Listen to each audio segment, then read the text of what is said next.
محفل بھی اولیاء کرام کا فیضان ہے۔ عزیزان محترم، اولیاء کرام کا فیضان میں نے عرض کیا یہ ختم نہیں ہوتا، دنیا سے جانے کے بعد بھی مختلف طریقوں سے یہ بڑھتا رہتا ہے۔ اور ہمارا اور آپ کا اولیاء کرام سے عقیدت رکھنا، ان کی بارگاہ میں آنا، اس کی وجہ کیا ہے؟ کیونکہ یہ ہستیاں اللہ کی بارگاہ میں وسیلہ ہیں، اللہ کی معرفت، اللہ کے قرب کا یہ وسیلہ ہیں۔ یہ مقصود بھی ذات نہیں ہے بلکہ یہ اللہ تک پہنچانے کا وسیلہ ہے۔ یہ اللہ کے بندوں کو اللہ تک پہنچانے کے لیے آئے ہیں اور مخلوق خدا کو اللہ کے قرب اور وسیلے کا، اللہ کے قرب اور معرفت کا راستہ بتاتے ہیں۔ اس نے بڑے خوبصورت انداز میں کہا اللہ اللہ کیے جانے سے اللہ نہ ملے، اللہ والے ہیں جو اللہ سے ملا دیتے ہیں۔ تو اولیاء اللہ سے ہم محبت کرتے ہیں، یہ بڑی خوش قسمتی ہے۔ مبارک ہو آپ کو، اس پرفتن دور کے اندر ہمارے دلوں کے اندر اللہ نے اپنے محبوب کی محبت ڈال دی ہے۔ جبکہ اس دور کے اندر طرح طرح کے ڈاکو اور لٹیرے آئے ہیں اور مختلف ہیلے و بہانوں سے قرآن اور حدیث کا نام لے کر اولیاء کرام جو اللہ تعالیٰ کے محبوب برگزیدہ بندے ان پر کیچڑ اچھالنے کی کوشش کرتے ہیں، اور ہمارے جو لا علم ہے، نادان عوام ہے، ان کی باتوں میں آ کر اولیاء کرام کے فیضان سے دور ہو جاتے ہیں۔ جب وسیلے سے دور ہو جاتے ہیں تو بلا کیسے اللہ کی محبت ملے، کیسے بلا اللہ کا قرب نصیب ہو، کیسے اللہ کی معرفت نصیب ہو؟ یہ در مصطفیٰ تک پہنچانے کا وسیلہ ہے، اور جو در مصطفیٰ ہے وہی رب العالمین کا در ہے۔ میرے امام نے کہا خدا خدا کا یہی ہے در، نہیں اور کوئی مفر مقر، جو وہاں سے ہو یہی آ کے ہو، جو یہاں نہیں وہ وہاں نہیں۔ تو اولیاء کرام سے شارحین نے لکھا کہ اللہ کے حسنے سے مراد یہ اللہ اس بندے پر بے انتہا راضی ہو جاتا ہے، بے انتہا اس پر راضی ہوتا ہے، اس پر خوش ہو جاتا ہے، تب جا کے مسکراتا ہے اللہ تبارک و تعالیٰ۔ تو اللہ کے مسکرانے کا مطلب ہے اللہ اس بندے پہ راضی ہو جاتا ہے اور بے انتہا راضی ہو جاتا ہے۔ اللہ جس کو دیکھ کر مسکراتا ہے، آئیے حدیث پاک کے مطابق اس بندے کو اللہ انعام کتنا دیتا ہے؟ اذا ضحک ربک الی عبد فی الدنیا فلا حساب علیہ۔ میرے محبوب نے فرمایا کہ جس بندے کو دیکھ کر اللہ دنیا میں مسکرائے گا، کل قیامت کے دن بغیر حساب کے جنت میں چلا جائے گا۔ جس بندے کو دیکھ کر اللہ مسکراتا ہے، میرے محبوب نے فرمایا، مسند احمد کی حدیث ہے، فرمایا اللہ اس کو بغیر حساب کے بخش دے گا، جنت میں داخلہ نصیب فرمائے۔ تو آئیے ایسے اعمال کچھ آپ کے سامنے رکھوں گا کہ جن کرنے والوں کو اللہ دیکھ کے مسکرانے لگ جاتا ہے۔ اتنے خوش قسمت بندے ہوں گے۔ میں نے کہا ہمارے یہاں پر جمع ہونا، اولیاء سے محبت کرنا، ان سب کا لب لباب اور نتیجہ یہ ہے کہ رب ہم پر راضی ہو جائے۔ میرے دوستو، آئیے ایک ایسے خوش قسمت ہستی کا تذکرہ سنتے ہیں کہ جن کے بارے میں میرے محبوب نے دعا کی ہے، اے اللہ جب یہ تجھ سے ملے تو یہ تجھ کو دیکھ کر مسکرائے، اب تو اس کو دیکھ کر مسکرائے۔ ایسے ہستی کا تذکرہ سنتے ہیں، نام ہے میرے محبوب علیہ طلحہ بن برہ رضی اللہ تعالی عنہ۔ حضرت طلحہ بن برہ رضی اللہ تعالی عنہ ابھی نو عمر ہیں، ابھی پورے بالغ نہیں ہوئے، نو عمر لڑکے ہیں۔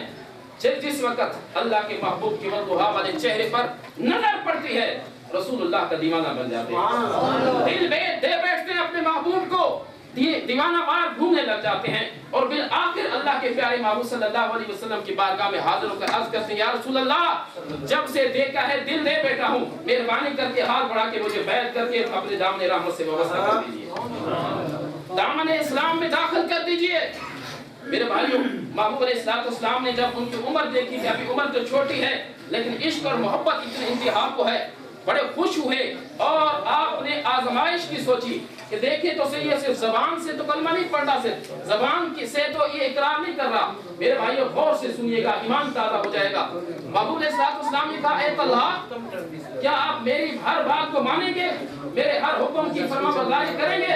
حضرت طلحہ نے عرض کیا، حدیث کا مفہوم بیان کر رہا ہوں، یا رسول اللہ آپ جو حکم دیں گے سر آنکھوں پر میں ہر حکم کی تعمیل کے لیے حاضر خدمت ہوں۔ میرے محبوب نے کیا فرمایا؟ میرے دوستوں، میرے بزرگوں، غور سے سنیے گا، جب حدیث بیان ہو رہی تو مہربانی کر کے خاموشی کے ساتھ سنیے گا تاکہ حدیث کے برکات آپ کو نصیب ہو۔ میرے محبوب نے فرمایا، طلحہ میں جو حکم دوں گا قبول کرو گے؟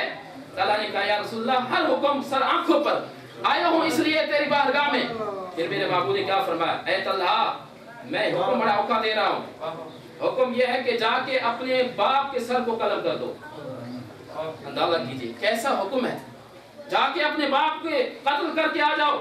ابھی یہ حکم ہوا، نہ عمر لڑکے ہیں، عشق دیکھو، محبت دیکھو، غلامی دیکھو اور اسلام دیکھو، ایمان دیکھو ان کا، فوراً کھڑے ہو جاتے ہیں اور جانے لگتے ہیں۔ میرے محبوب کہتے ہیں واپس آ جاؤ، میں تو تمہارا امتحان لے رہا تھا، میں دیکھ رہا تھا کہ ایمان کامل طور پر ان کے دل کے اندر روشن ہو چکا ہے یا نہیں ہو چکا، میں بلا کیوں قتل کا حکم، میں تو صلہ رحمی کے لیے تشریف لایا ہوں۔ یہاں امتحان لیا جا رہا تھا، اور یقیناً صحابہ کرام وہ صحابہ کہ قرآن نے جن کو ہمارے لیے معیار ایمان ٹھہرایا کہ اگر ایمان لانا ہے تو میرے محبوب کے غلاموں کو دیکھ کر ایمان لاؤ، کسی نے دیکھنا ہے کہ میرا ایمان کامل ہے، وہ دیکھے صحابہ کرام کا کس طرح کا ایمان تھا۔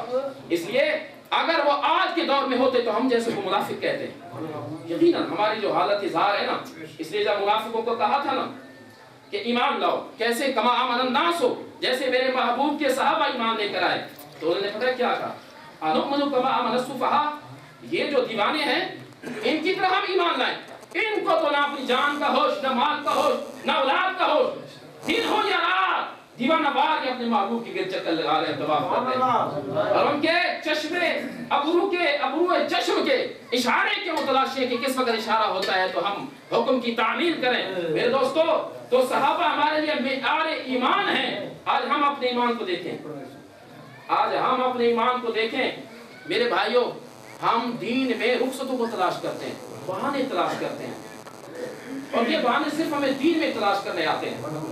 نمازی پڑھ جی ہمارے کپڑے خراب ہیں، ٹائم نہیں ملتا، حرام کھا رہے ہیں، وہاں پر بھی جا کے کوئی نہ کوئی رخصت ڈھونڈ جاتے ہیں کہ یہ تو جائز ہے، یہ کوئی مسئلہ نہیں ہے، ہر حرام کر رہے ہیں اور پھر بہانے بھی بناتے ہیں اور کہتے ہیں اللہ تو بخشنے والا مہربان ہے۔ جی یہ بہانے آپ کو پیسہ کمانے میں کیوں نہیں آتے؟ اور ہم سب کو میں بھی آپ کے شامل ہوں، ہمیں یہ بہانے دین کے اندر نظر آتے ہیں، لیکن بات جب پیٹ کی آتی ہے تو وہاں پر نہیں، وہاں ہم کہتے ہیں نہیں کماؤ، محنت کرو، کسب کرو۔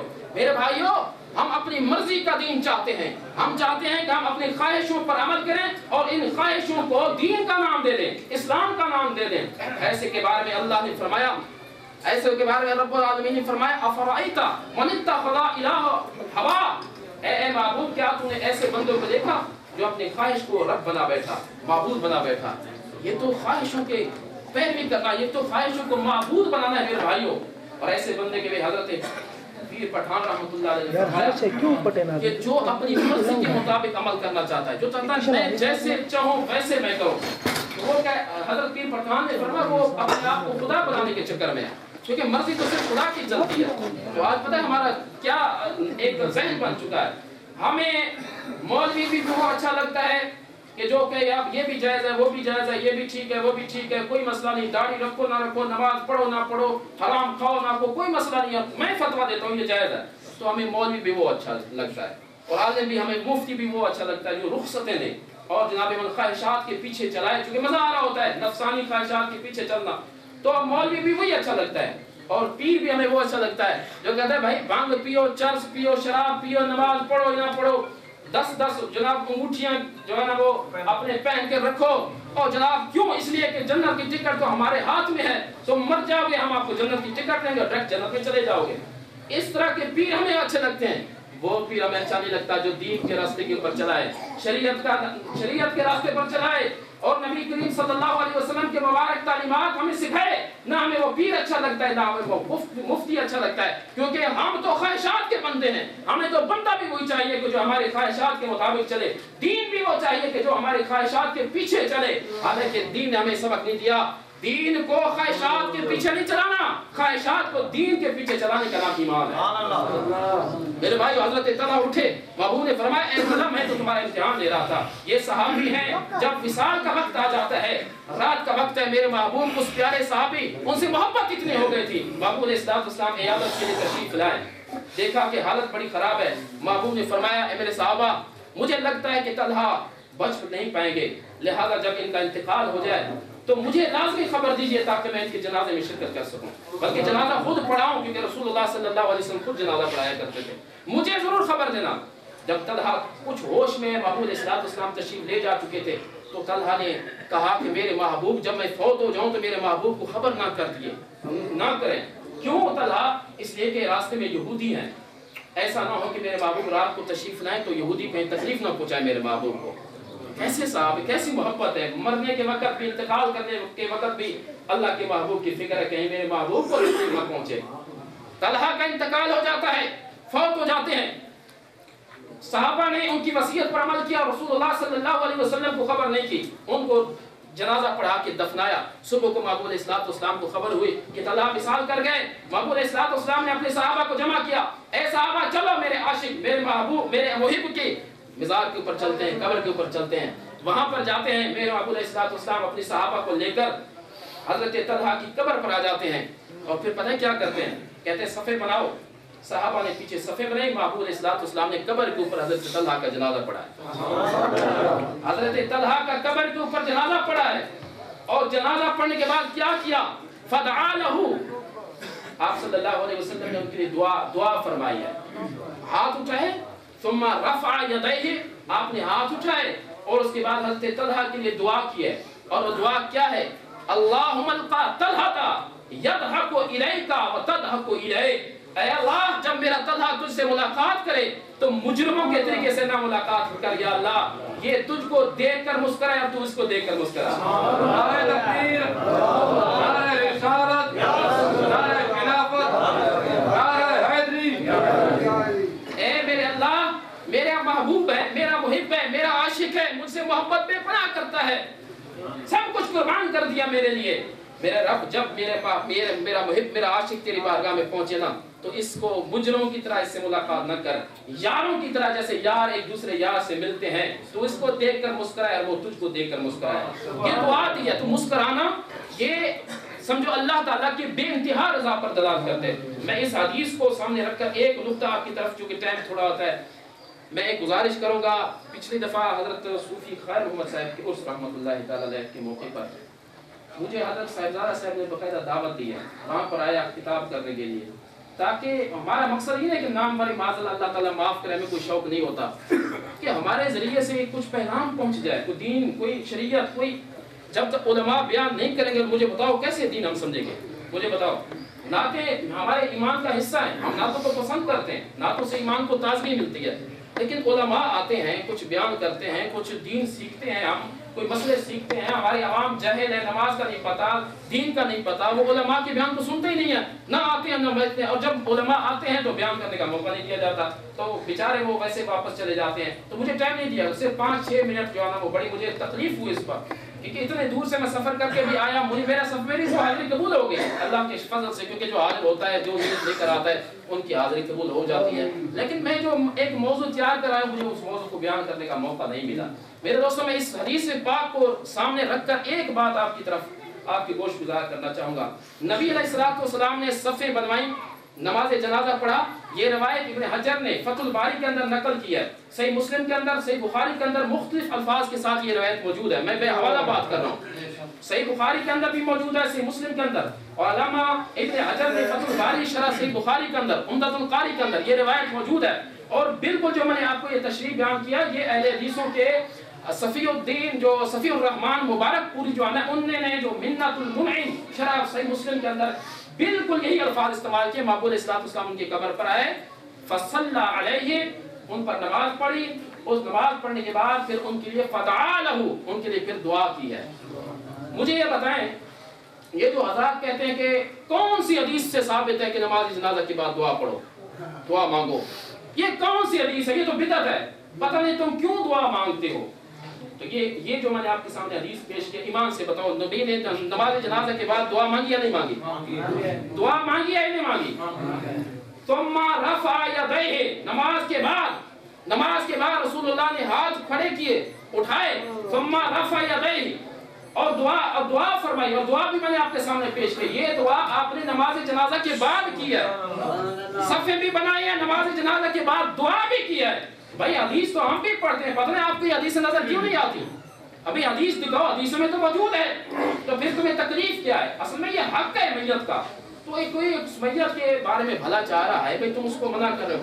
میں آپ کو بتاؤں یہ جو طبقہ ہے یہ نماز جنازہ کے بعد دعا کے تو پہلے منکر تھے، اب یہ فرض نمازوں کے بعد بھی دعا کرنے سے منع کر رہے ہیں کہ فرض نماز جو ہے نا 5 وقت جو فرض نماز ہے اس کے بعد بھی کہتے ہیں یہ بھی بدعت ہے، نماز کے فرض کے بعد دعا کرنے سے کھلے عام اعلانیہ طور پر وہ منع کر رہے ہیں.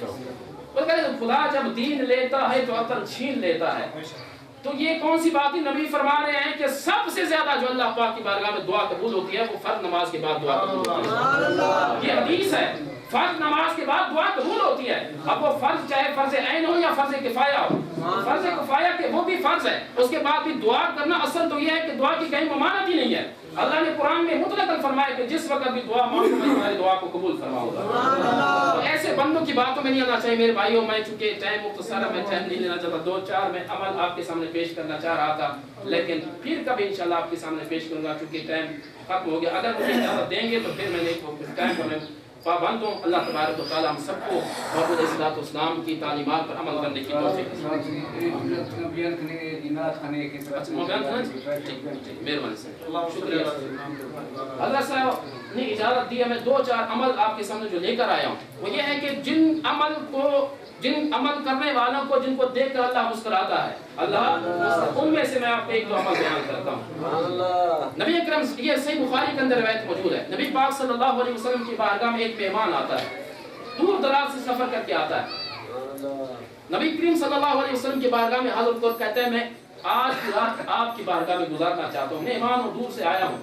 میرے محبوب علیہ الصلوۃ والسلام کے پاس جو بھی مہمان آتا ہے وہ خالی واپس کبھی نہیں جاتا تھا. محبوب نے گھر سے خبر لی کہ کوئی کھانے پینے کی چیز موجود ہے، تو اندر سے خبر آئی ہے کہ سوائے پانی کے کچھ بھی موجود نہیں ہے. سوائے پانی کے کچھ موجود نہیں ہے. میرے محبوب نے اپنے صحابہ بیٹھے ہوئے تھے، فرمایا من یضیف ھذا، کون ہے کہ جو آج میرے مہمان کی مہمان نوازی کرے؟ کون ہے جو آج میرے مہمان کی مہمان نوازی کرے؟ قال رجل من انصار انا یا رسول اللہ صلی اللہ علیہ وسلم. ایک انصار میں سے ایک شخص کھڑے ہو جاتے ہیں، کہتے ہیں یا رسول اللہ میں تابعدار ہوں، میں اس مہمان کی مہمان نوازی کروں گا. بڑی محبت کے ساتھ سے مہمان کو لے کے جاتے ہیں، گھر جاتے ہیں. جب گھر والوں سے پوچھتے ہیں کوئی کھانے پینے کی چیز ہے تو وہ عرض کرتے ہیں کہ گھر میں سوائے بچوں کے تھوڑا سا کھانا بچا ہے، وہ بھی بچوں کے لیے ہم نے رکھا ہوا، اس کے علاوہ ہمارے گھر میں کچھ بھی نہیں ہے. اس سے اندازہ لگائیں کہ اس وقت کی سخاوت، مہمان نوازی یعنی کتنا تھی، جو جن کی تربیت میرے آقا صلی اللہ علیہ وسلم نے کی. کہتے ہیں کہ بچوں کا تھوڑا سا کھانا بچا ہوا ہے تو وہ پریشان ہو جاتے ہیں، اور پھر ان کے ذہن میں ایک خیال آتا ہے. اپنے بیوی کو کہتے ہیں کہ جب میں مہمان کو لے کر آؤں تو رات ہوگی، عشاء کا ٹائم ہوگا، بچوں کو تم مجھ سے پہلے سلا دینا، تھپکی دے کر ان کو سلا دینا. جب مہمان آ جائے تو میں مہمان کے سامنے بیٹھوں گا اور آپ کھانا لے کر ہمارے سامنے رکھ دیں، جو کچھ بچا ہوا ہے ان کو رکھ دیں، اور جو چراغ جل رہا ہے کسی بہانے سے چراغ کو بجھا دیں، کسی بہانے سے چراغ کو بجھا دیں، تاکہ مہمان شرمندگی کا شکار نہ ہو جائے اور وہ یہ نہ محسوس کرے کہ جناب ہمیں جس گھر میں آیا ہوں ان کے تو بچوں کے کھانے کے لیے بھی کچھ بھی موجود نہیں ہے، تو وہ پریشان نہ ہو جائے، وہ شرمندگی کا شکار نہ ہو جائے. تو ہم ایسا کریں گے، ہم اپنے لبوں کو ہلائیں گے، تھوڑے سے برتن ہلائیں گے تاکہ ان کو پتہ چلے کہ گھر والے بھی کھانا کھا رہے ہیں. انداز دیکھیں، محبت دیکھیں. لیکن رسول اللہ کے مہمان کو خالی واپس نہیں بھیجنا، مہمان نوازی ضرور کرنی ہے. میرے بھائیوں، رات ہوئی تو انہوں نے ویسے ہی کیا جیسے کہ انہوں نے یہ منصوبہ بنایا تھا. سامنے مہمان بیٹھے ہوئے اور میزبان بھی سامنے بیٹھے ہوئے، کھانا آتا ہے، رات کا ٹائم ہے، بی بی صاحبہ اٹھ کر چراغ بجھا دیتی ہیں. اب کھانا سامنے رکھا ہوا ہے، مہمان کھا رہا ہے اور ان کو یہ نہیں پتا کہ وہ جو میزبان ہے وہ کھا رہا ہے یا نہیں کھا رہا. مہمان کو تو نہیں پتا تھا لیکن رحمان سب کچھ دیکھ رہا تھا. مہمان کو تو نہیں پتا تھا لیکن رحمان سب کچھ دیکھ رہا تھا اور خوش ہو رہا تھا کہ میرے محبوب کے غلاموں کو تو دیکھو، اپنے کھانے کے لیے کچھ نہیں ہے، مہمان کی مہمان نوازی کر رہے ہیں. جی بندوں کا خیال ہے، میرے محبوب کے غلاموں کو دیکھیں، اپنے کھانے کے لیے کچھ نہیں ہے، اپنے بچوں کے کھانے کے لیے کچھ نہیں ہے، سب کچھ اثار کر رہے ہیں. جذبہ اثار آپ دیکھیں، اللہ خوش ہو رہا ہے. میرے بھائیو، جب صبح ہو جاتی ہے رسول اللہ صلی اللہ علیہ وسلم کا یہ غلام جب رسول اللہ کی بارگاہ میں حاضر خدمت ہوتا ہے تو میرے محبوب کے غلام سارے تشریف فرمائیں. محبوب نے جیسے ہی اس بندے انصار کو دیکھا، صحابی رسول کو دیکھا، تو میرے محبوب علیہ الصلوۃ والسلام نے اپنے صحابہ کو کہا، اے صحابہ اس بندے کو ذرا دیکھ لیجئے، اس بندے کو دیکھیں، اس نے میرے مہمان کی مہمان نوازی کیسے کی ہے.